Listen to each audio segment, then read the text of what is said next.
everybody, it's the 14th of March, Colorado for ya. Bad snow. I've left Buster in the house because look at all the drifts.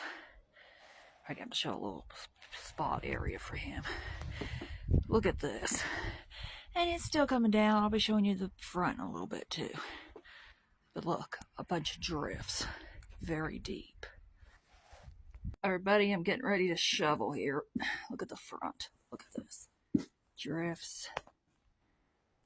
Thick snow. Look at that. Hey everybody, as I do this, as you can tell, it's deep, deep, deep.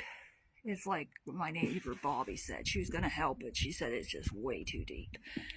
And my dad agreed, so I'm just going to make a path here. So it's going to be mostly the rest of this to the sidewalk, and then the rest of the stairs.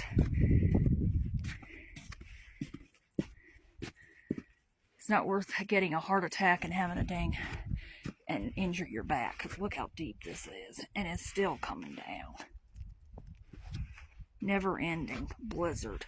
Worst blizzard of Colorado we've had in a long time again. It's not Christmas, Colorado. You're supposed to have done this in December, not wait till April, March, into almost April in a couple weeks to do this.